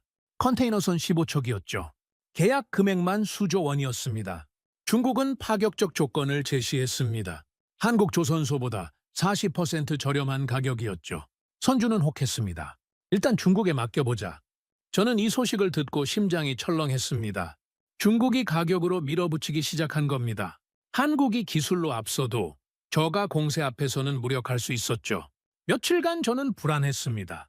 한국의 시대가 생각보다 빨리 끝나는 건 아닐까요? 그런데 일주일 후 반전이 일어났습니다. 그리스 선주가 계약 조건을 수정했다는 겁니다. 긴급 회의를 열어서 중국 조선소에 통보했죠. 엔진은 반드시 한국산으로 장착할 것. 이건 협상 불가능한 조건이다. 중국 조선소가 발칵 뒤집혔습니다. 한국산 엔진을 쓰면 원가가 급등합니다. 가격 경쟁력이 완전히 사라지죠. 하지만 선주는 물러서지 않았습니다. 한국산 엔진이 아니면 계약을 즉시 취소하겠다. 중국 조선소는 선택의 여지가 없었습니다. 결국 받아들였죠. 알겠습니다. 한국산 엔진을 사용하겠습니다. 저는 이 소식을 듣고 깊은 숨을 내쉬었습니다. 선주들의 신뢰는 흔들리지 않았습니다. 가격이 저렴해도 고장 위험을 감수할 수 없었던 겁니다. 배 한 척이 고장나면 손실이 수백억 원입니다. 엔진 가격 차이보다 훨씬 큰 금액이죠. 결국 합리적 선택은 한국이었습니다. 비슷한 사례가 또 있었습니다. 싱가포르 선주가 중국 조선소와 협상하다가 결렬됐습니다. 역시 엔진 문제였죠. 중국산 엔진은 절대 안 됩니다. 우리는 2018년에 중국산으로 큰 손해를 봤습니다. 선주의 입장은 확고했습니다. 중국 조선소는 결국 한국 엔진을 쓰기로 합의했죠. 저는 이런 사례들을 보며 깨달았습니다. 한국은 위기를 겪고 있었지만 본질은 흔들리지 않았습니다. 공급 지연이 있었지만 신뢰는 여전했죠. 경쟁자들이 도전했지만 기술 격차는 여전히 압도적이었습니다. 선주들이 증명했습니다. 한국산 엔진이 아니면 안 된다. 이 한 문장이 모든 것을 말해줬죠. 저는 부하 직원을 불렀습니다. 한국의 생산 능력 증설 계획을 재확인하라. 언제쯤 공급 문제가 해결될지 분석하라. 보고서가 도착했습니다. HD 현대는 울산에 신규 공장을 건설 중이었습니다. 2027년 완공 예정이었죠. 완공되면 생산 능력이 50% 증가합니다. 하나엔진도 창원 공장을 확장하고 있었습니다. 2027년 상반기 완료 예정이었죠. 생산 능력이 30% 늘어납니다. 기술자 양성 프로그램도 가동 중이었습니다. 대학들과 협력해서 전문 인력을 키우고 있었죠. 부품 공급망도 다변화하고 있었습니다. 국내외 협력 업체를 늘려서 병목을 해소하고 있었죠. 저는 보고서를 읽으며 안심했습니다. 한국은 위기를 인식하고 대응하고 있었습니다. 1년에서 2년 정도면 공급 문제가 해결될 겁니다. 그때쯤이면 한국의 위상은 더 공고해질 거였죠. 저는 의자에 깊이 몸을 기댔습니다. 지난 몇 주간 혼란스러웠습니다. 한국이 흔들리는 것처럼 보였죠. 중국과 유럽의 도전도 거세 보였습니다. 하지만 냉정하게 분석하니 본질은 변하지 않았습니다. 한국은 여전히 세계 최고였죠. 기술, 품질, 신뢰 모두 한국이 압도적이었습니다. 공급 문제는 일시적이었고 해결책도 마련돼 있었습니다. 경쟁자들의 도전은 거칠에 불과했죠. 실제 기술 격차는 5년에서 10년이었습니다. 저는 창밖을 바라봤습니다. 워싱턴의 하늘은 맑았습니다. 제 마음도 맑아졌죠. 한국은 위기 속에서도 흔들리지 않았습니다. 아니, 위기를 성장의 발판으로 삼고 있었습니다. 생산 능력을 늘리고 기술자를 양성하고 공급망을 강화하고 있었죠. 2년 후 한국은 지금보다 더 강해질 겁니다. 저는 보고서를 정리하며 결론을 내렸습니다. 한국의 위기는 시험이었다. 그리고 한국은 그 시험을 통과하고 있다. 2025년 6월이었습니다. 저는 싱가포르 국제해운 박람회에 참석했습니다. 세계 최대 규모의 행사였죠. 전 세계 조선소, 엔진 제조사, 선주들이 모였습니다. 수만 명이 모인 대규모 행사였죠. 첫날부터 분위기가 심상치 않았습니다. 중국 부스가 가장 컸습니다. 입구에 거대한 현수막이 걸려 있었죠. 중국 친환경 엔진 자립 완성. 중국 관계자들이 자신만만하게 홍보하고 있었습니다. 수백 명의 방문객이 몰려들었죠. 중국 대표단은 화려한 프레젠테이션을 준비했습니다. 유럽 부스도 화려했습니다. 독일과 덴마크가 공동으로 부스를 꾸몄죠. 유럽의 미래, 친환경 혁신. 그들도 자신감이 넘쳤습니다. 첨단 시설을 갖춘 전시관에 최신 기술을 자랑했죠. 그런데 한국 부스는 조용했습니다. HT 현대와 하나엔진이 나란히 자리 잡고 있었지만 화려한 홍보는 없었죠. 담당자들이 조용히 자료를 정리하고 있을 뿐이었습니다. 저는 이상하다고 느꼈습니다. 왜 한국은 조용한 걸까요? 첫날 오후 중국 조선소가 기자회견을 열었습니다. 수백 명의 기자들이 몰려들었죠. 중국 최대 조선소 회장이 단상에 올랐습니다. 우리는 오늘 역사적 순간을 맞이했습니다. 그의 목소리는 자신감으로 가득했죠. 중국은 더 이상 한국 엔진에 의존하지 않습니다. 우리 기술로 충분합니다. 박수가 터져 나왔습니다. 중국 대표단이 환호했죠. 화면에는 새로운 엔진 사진들이 넘어갔고 통계 자료들이 쏟아졌습니다. 저는 회의석에 앉아 불안하게 지켜봤습니다. 혹시 정말 중국이 성공한 건 아닐까요? 주변 사람들이 속삭였습니다. 중국이 드디어 한국을 따라잡았나 봐. 이제 시장 판도가 바뀌겠어? 불안감이 커졌습니다. 이틀째 유럽이 대대적 발표를 했습니다. 독일 조선업체 대표가 나왔죠. 유럽은 새로운 시대를 열고 있습니다. 우리는 한국을 넘어설 것입니다. 역시 자신만만했습니다. 그들은 수조 원 규모의 투자 계획을 발표했고 2년 내 상용화를 약속했습니다. 관중석이 술렁였죠. 한국의 시대가 끝나는 건가? 유럽이 방역하는구나. 저는 주변 사람들의 속삭임을 들었습니다. 불안이 점점 커졌습니다. 제가 한국을 과대평가한 건 아닐까요? 저는 점심시간에 한국 부스를 찾아갔습니다. 담당자에게 조심스럽게 물었죠. 중국과 유럽의 발표를 보셨습니까? 그는 담담하게 대답했습니다. 네, 봤습니다. 괜찮습니까? 대응할 계획은 있습니까? 그는 미소를 지었습니다. 내일 오후 이 시를 기다려 주십시오. 그게 전부였습니다. 저는 더 불안해졌죠. 셋째 날 오전이었습니다. 갑자기 한국 부스가 긴급 기자회견을 발표했습니다.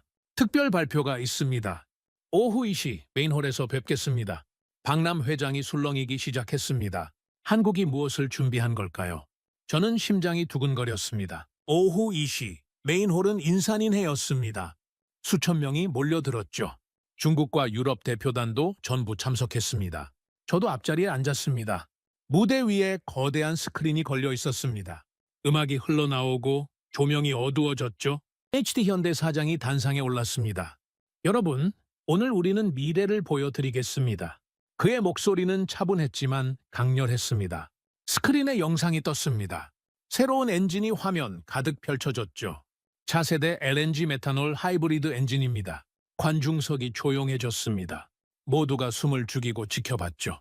기존 엔진 대비 연료 효율 15% 향상, 탄소 배출량 50% 감축, 내구성 20년 이상 보장, 숫자들이 화면에 떴습니다. 저는 눈을 크게 떴습니다. 15% 효율 향상이라고요? 이건 혁명적 수준이었습니다.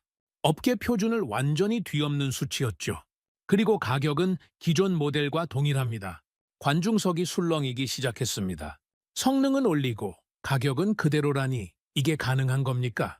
중국 대표단의 얼굴이 굳어졌습니다. 유럽 대표들도 당황한 표정이었죠. 사장이 계속 말했습니다. 우리는 이미 300대의 선주문을 받았습니다. 마이어스크, MSC, CMA, CGM이 포함되어 있습니다. 화면에 계약서들이 스쳐 지나갔습니다. 세계 최상위 해운사들의 로고가 선명했죠. 저는 손에 땀을 쥐었습니다.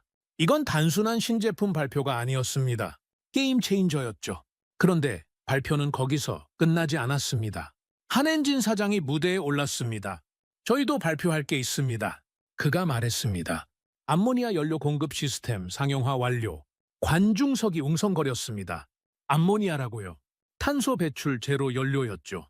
우리는 세계 최초로 암모니아 엔진을 상용화했습니다. 현재 50대 발주를 확보했습니다. 화면에 거대한 암모니아 엔진이 나타났습니다. 실물이었습니다. 시제품이 아니라 실제 생산된 엔진이었죠. 저는 그 순간 숨이 막혔습니다. 한국이 또 해냈습니다. 미래를 선점한 겁니다. 중국과 유럽이 현재를 자랑할 때 한국은 이미 미래를 완성하고 있었던 겁니다. 한엔진 사장이 마지막 한마디를 던졌습니다. 한국은 현재에 안주하지 않습니다. 우리는 끊임없이 미래를 만들고 있습니다. 그 순간 관중석에서 박수가 터져 나왔습니다. 처음엔 조용했지만 점점 커졌죠. 기립박수였습니다. 수천 명이 일어나 박수를 쳤습니다. 저도 모르게 일어나 박수를 쳤습니다. 차관으로서 중립을 지켜야 했지만 그럴 수 없었죠. 압도적이었습니다. 한국은 경쟁자들이 현재를 논할 때 이미 미래를 완성하고 있었습니다. 저는 옆에 앉은 중국 대표의 표정을 봤습니다. 창백했습니다. 이틀 전 자신만만하던 모습은 온데간데 없었죠. 유럽 대표들도 고개를 숙이고 있었습니다. 패배를 인정하는 모습이었죠. 기자회견이 끝나고 로비가 난리가 났습니다. 선주들이 한국 부스로 몰려들었죠. 줄을 서서 상담을 기다렸습니다. 100명이 넘는 사람들이 대기하고 있었습니다.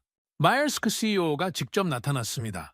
향후 10년간 우리가 발주하는 모든 엔진은 한국산으로 하겠습니다. 그는 공개적으로 선언했죠. 기자들이 카메라를 들이댔습니다. MSC 대표도 합류했습니다. 우리도 같은 입장입니다. 한국이 표준입니다. CMA CGM, 하팍로이드, 원해까지 줄줄이 동참했습니다. 세계 최상위 해운사들이 한국을 선택했죠. 아니, 선택이 아니었습니다. 의존을 선언한 겁니다. 저는 이 광경을 보며 전율했습니다. 이게 진짜 패권이구나 싶었습니다. 군사력도 아니고 경제력도 아닌 기술로 세계를 지배하는 모습이었죠. 반면 중국 부스는 텅 비었습니다. 이틀 전만 해도 북적였는데 지금은 아무도 없었죠. 담당자들이 멍하니 서 있을 뿐이었습니다. 유럽 부스도 마찬가지였습니다. 관계자들이 좌절한 표정으로 서 있었죠. 한국의 발표가 모든 걸 바꿔놓은 겁니다. 그날 저녁 만찬장에서 저는 한국 사장들과 대화를 나눴습니다. HD 현대 사장에게 물었습니다. 어떻게 이런 기술을 개발했습니까? 그는 조용히 대답했습니다. 우리는 10년 전부터 준비했습니다. 연구 개발에 매년 수천억 원을 투자했죠. 10년 전부터라고요. 그때는 아무도 친환경을 말하지 않던 시절이었습니다. 남들이 현재를 볼 때 우리는 미래를 봤습니다. 그의 말이 가슴에 와닿았습니다. 실패도 많았습니다. 수백 번 넘어졌죠. 하지만 포기하지 않았습니다. 그는 잠시 멈췄다가 덧붙였습니다. 우리 기술자들이 밤낮 없이 일했습니다. 그들의 땀이 오늘을 만들었습니다. 한 엔진 사장도 말했습니다. 암모니아 엔진 개발에만 5년이 걸렸습니다. 독성과 부식성 때문에 수없이 실패했죠. 그의 목소리에 감정이 실렸습니다. 그래도 우리는 세계 최고가 되고 싶었습니다. 그리고 지금 그 꿈을 이뤘습니다. 저는 그들의 눈빛을 봤습니다. 자부심으로 빛나고 있었죠. 다음 날 세계 언론이 떠들썩했습니다. 뉴욕타임즈가 일면 톱으로 다뤘습니다. 작은 나라 한국, 거대한 심장으로 세계 해운 장악. 기사는 이렇게 시작했습니다. 싱가포르에서 목격한 장면은 충격이었다. 한국이 세계 해운의 미래를 완전히 지배하고 있었다. 중국과 유럽의 도전은 한국의 압도적 기술력 앞에서 무력했다. 파이낸셜 타임즈도 대서특필했습니다. 한국 친환경 엔진으로 세계 경제의 심장되다. 향후 20년간 한국의 독주는 계속될 것으로 예상된다. 월스트리트 저널은 경제적 분석을 내놨습니다. 한국 엔진 산업 향후 20년간 연평균 20% 성장 예상, 글로벌 해운사들의 한국 의존도 80% 이상으로 증가할 것, 한국은 세계 해운의 필수 불가결한 존재가 됐다. 중국 언론조차 인정할 수밖에 없었습니다. 인민일보가 조심스럽게 보도했죠. 한국 엔진 기술, 세계 표준으로 자리 잡아. 중국 조선업, 한국과 협력 강화 필요. 완전히 태도가 바뀐 겁니다. 이틀 전만 해도 자립을 외치더니 지금은 협력을 말하고 있었죠. 저는 이 기사들을 하나하나 읽으며 감탄했습니다. 세계가 한국을 인정하고 있었습니다. 작은 나라, 인구 5천만의 나라가 세계 경제의 심장이 된 겁니다. 싱가포르에서 워싱턴으로 돌아오는 비행기 안에서 저는 생각에 잠겼습니다. 지난 몇 달간 저는 한국을 의심했습니다. 공급 문제, 경쟁자들의 도전, 회의론자들의 목소리에 흔들렸죠. 하지만 한국은 모든 의심을 날려버렸습니다. 압도적 기술로 세계를 제압했죠. 저는 차관으로서 25년을 일했습니다. 수많은 국가의 기술 혁신을 봤죠. 미국의 인터넷 혁명, 중국의 제조업 굴기, 일본의 전자산업 전성기까지 지켜봤습니다. 그러나 한국만큼 완벽한 승리는 본 적이 없었습니다. 기술, 품질, 신뢰, 미래 준비 모두 최고였죠. 경쟁자가 없었습니다. 대체 불가능했습니다. 저는 노트를 꺼내 메모를 남겼습니다. 싱가포르에서 본 장면은 역사적이었다. 한국은 단순한 강자가 아니라 절대 강자였다. 작은 나라가 기술 하나로 세계를 지배하는 모습을 목격했다. 비행기가 착륙했습니다. 워싱턴은 여전히 고요했지만 제 마음은 요동치고 있었습니다. 차관으로서 저는 미국의 전략을 다시 짜야 했습니다. 한국은 이제 경쟁 대상이 아니었습니다. 필수 파트너였죠. 아니, 파트너를 넘어서 인정해야 할 존재였습니다. 작은 나라지만 세계를 움직이는 거인이었으니까요. 저는 집무실로 돌아와 보고서 작성을 시작했습니다. 제목은 이렇게 정했죠. 한국 세계 해운의 심장, 미국의 대응 전략. 첫 문장은 이렇게 썼습니다.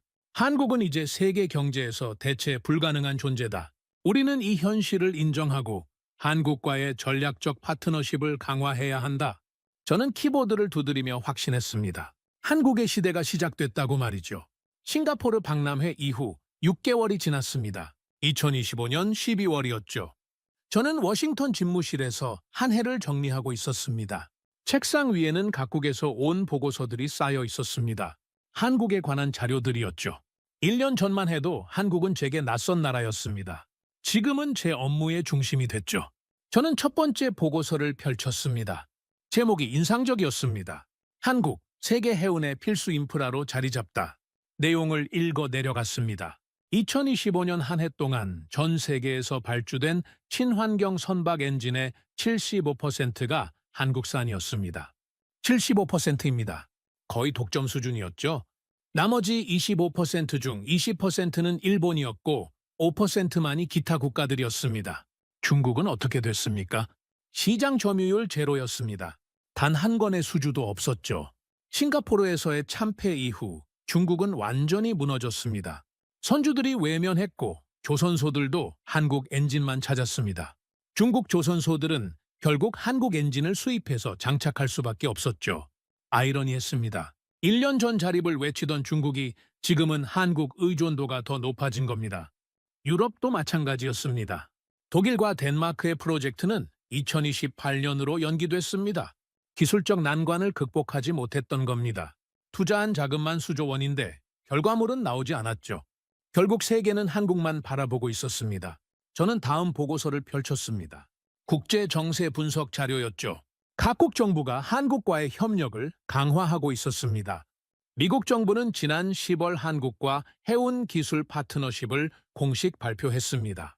백악관 성명이 인상적이었죠. 한국은 미국의 전략적 핵심 파트너다. 우리는 한국의 기술력을 인정하고 상호 협력을 강화할 것이다. 대통령이 직접 서명한 성명이었습니다. 이전에는 상상할 수 없던 일이었죠. 유럽연합도 움직였습니다. 브뤼셀에서 한국 정상과의 특별회담이 열렸죠. 의제는 단 하나였습니다. 친환경 해운 전환에서 한국과의 협력 방안, 유럽은 한국 기술을 도입하기로 결정했습니다. 자존심을 버린 겁니다. 독일 총리는 공개석상에서 이렇게 말했죠. 우리는 한국에게 배워야 합니다. 그들이 우리보다 앞서 있습니다. 독일 총리의 입에서 나온 말이었습니다. 중국은 어떻습니까? 베이징에서 한중 정상회담이 열렸습니다. 중국 주석이 직접 나섰죠. 한국과의 기술 협력을 확대하고 상호 윈윈하는 관계를 만들겠다. 1년 전만 해도 자립을 외치던 중국이 완전히 태도를 바꾼 겁니다. 중국 관영 언론도 논조가 바뀌었습니다. 한국은 우리의 중요한 파트너다라는 기사들이 쏟아졌죠. 저는 이 자료들을 보며 놀라웠습니다. 한국이 단순한 기술 강국이 아니라 외교적 영향력까지 갖게 된 겁니다. 작은 나라가 세계 정상들을 움직이고 있었죠. 인구 5천만의 나라가 14억 인구의 중국을, 8억 인구의 유럽을 움직였습니다. 다음은 국제해사기구 IMO 보고서였습니다. 2025년 11월 IMO 특별총회가 열렸습니다. 의제는 친환경 선박 기준 설정이었죠. 놀라운 일이 벌어졌습니다. IMO가 한국 모델을 국제 표준으로 채택한 겁니다.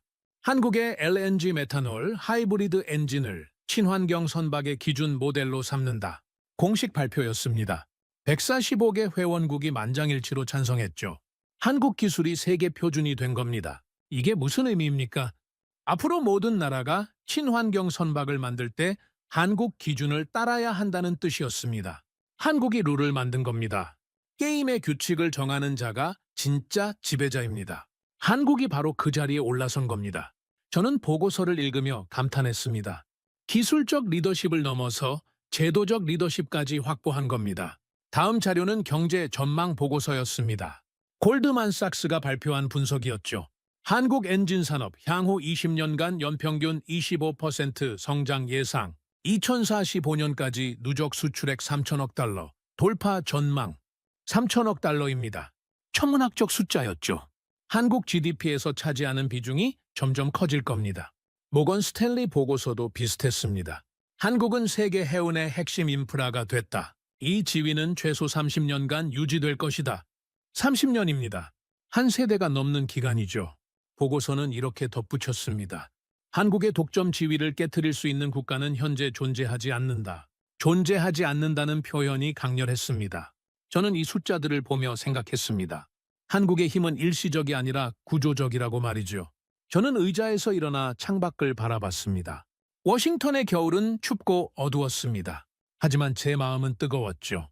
한국이라는 나라가 저에게 가르쳐준 것들을 생각했습니다. 크기가 중요한 게 아니라는 것, 인구가 많다고 강한 게 아니라는 것, 진짜 힘은 기술에서 나온다는 것, 그리고 미래를 준비하는 자가 세계를 지배한다는 것.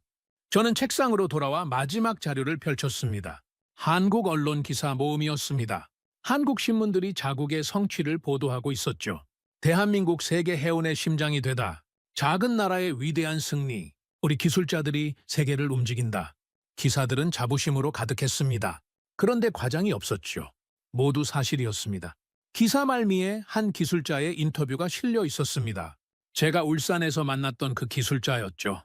힘들었지만 보람 있었습니다. 제 아이들이 자랑스러워합니다. 아빠가 세계를 움직이는 엔진을 만든다고요? 제 아들이 저한테 그러더군요. 나도 아빠처럼 엔진 기술자가 되고 싶다고요. 그의 말이 가슴에 와닿았습니다. 이게 진짜 자부심이구나 싶었죠. 다음 세대가 꿈을 꾸게 만드는 것. 이게 진짜 국가의 힘이었습니다. 저는 문득 제 아이들을 생각했습니다. 미국 아이들은 어떤 이야기를 듣고 자랄까요? 한국 아이들은 이렇게 자랑스러운 이야기를 듣고 자랍니다. 우리나라가 세계의 심장을 만든다. 부러웠습니다.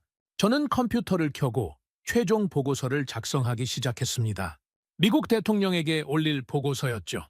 제목은 이렇게 정했습니다. 한국의 부상과 세계 질서의 변화. 미국의 대응 전략. 첫 문장을 이렇게 썼습니다. 대통령 각하, 저는 지난 1년간 한 가지 진실을 목격했습니다. 작은 나라 한국이 세계 경제의 심장이 됐다는 사실입니다. 저는 계속 키보드를 두드렸습니다. 한국은 더 이상 우리의 보호를 받는 약소국이 아닙니다. 오히려 우리가 한국의 기술에 의존하고 있습니다. 한국 없이는 세계 물류가 멈춥니다. 친환경 전환도 불가능합니다. 미래 해운도 존재할 수 없습니다. 이것은 과장이 아니라 냉정한 현실입니다. 저는 잠시 멈췄다가 계속 썼습니다. 한국은 우리에게 중요한 교훈을 줍니다. 21세기 패권은 군사력이나 인구가 아니라 기술에서 나온다는 것입니다. 한국은 인구 5천만의 작은 나라지만 핵심 기술 하나로 세계를 움직입니다. 우리 미국도 배워야 합니다. 미래 기술에 투자하고 장기적 안목으로 준비해야 합니다. 저는 보고서를 마무리하며 결론을 썼습니다. 한국과의 전략적 파트너십은 선택이 아니라 필수입니다. 우리는 한국의 성공을 인정하고 함께 미래를 만들어 가야 합니다. 저는 보고서를 저장하고 의자에 깊이 몸을 기댔습니다. 1년이 참 빠르게 지나갔습니다. 1년 전만 해도 저는 한국을 잘 몰랐습니다. 중국의 그늘에 가려진 약소국 정도로만 생각했죠. 하지만 지금은 완전히 다릅니다. 한국은 제게 경이로운 존재입니다. 작지만 강한 나라, 겸손하지만 당당한 나라, 현재에 안주하지 않고 미래를 준비하는 나라. 저는 창밖을 다시 바라봤습니다. 눈이 내리기 시작했습니다. 하얀 눈송이들이 하늘에서 떨어지고 있었죠. 아름다웠습니다. 저는 문득 한국의 겨울이 궁금해졌습니다. 울산의 밤은 지금도 불빛으로 가득할까요? 기술자들은 여전히 밤낮 없이 일하고 있을까요? 그들의 땀이 오늘도 세계를 움직이고 있겠죠.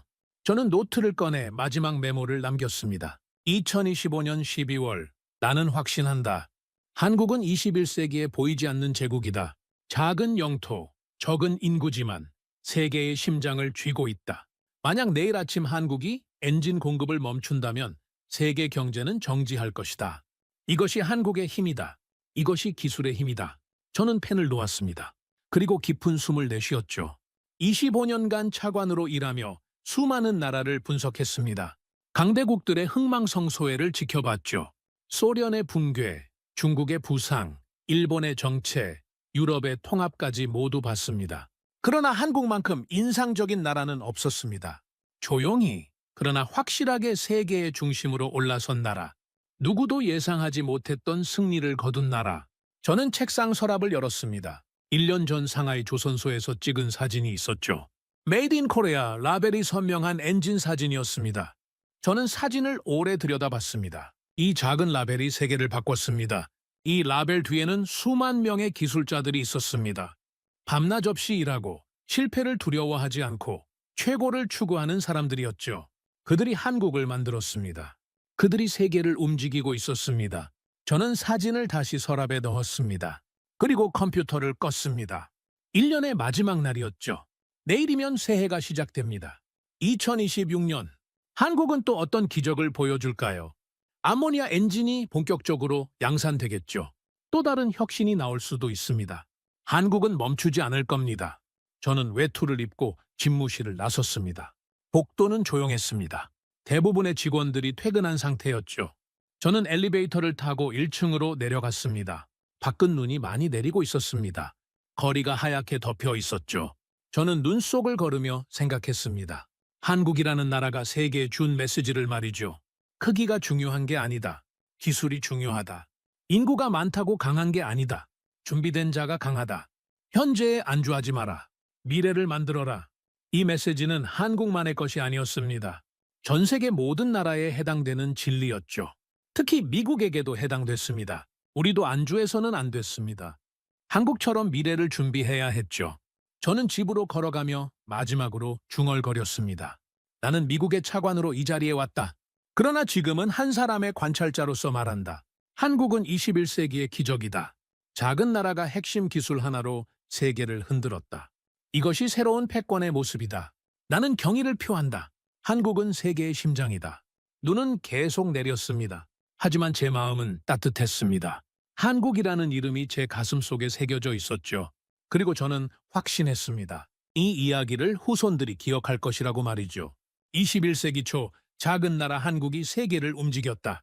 그들은 배의 심장을 만들었고 세계는 그 심장 박동에 맞춰 움직였다. 이것이 대한민국의 이야기다. 저는 집 앞에 도착했습니다. 문을 열고 들어가기 전에 하늘을 올려다봤습니다.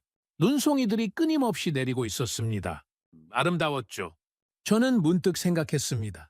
이 눈송이들처럼 한국의 영향력도 세계 곳곳에 퍼져나가고 있다고 말이죠. 조용하지만 확실하게. 저는 문을 열고 들어가며 마지막으로 생각했습니다. 내년에 한국을 다시 방문해야겠다고 말이죠. 그 놀라운 나라를, 그 위대한 사람들을 다시 만나야겠다고. 그리고 그들에게 말하고 싶었습니다. 당신들이 세계를 바꿨습니다. 당신들이 증명했습니다. 작은 나라도 위대해질 수 있다는 것을. 저는 미소를 지었습니다. 한국의 시대가 이제 막 시작됐다는 확신과 함께 말이죠. 오늘의 사연은 여기까지입니다. 구독과 좋아요는 영상 제작에 아주 큰 힘이 됩니다. 지금까지 감동테라스 저는 소희였습니다. 오늘도 우리 구독자님들의 가정에 따뜻한 행복이 가득하시길 진심으로 바라겠습니다. 긴 영상 끝까지 시청해주셔서 정말 감사합니다. 내일 더 좋은 이야기로 찾아뵙겠습니다. 감사합니다.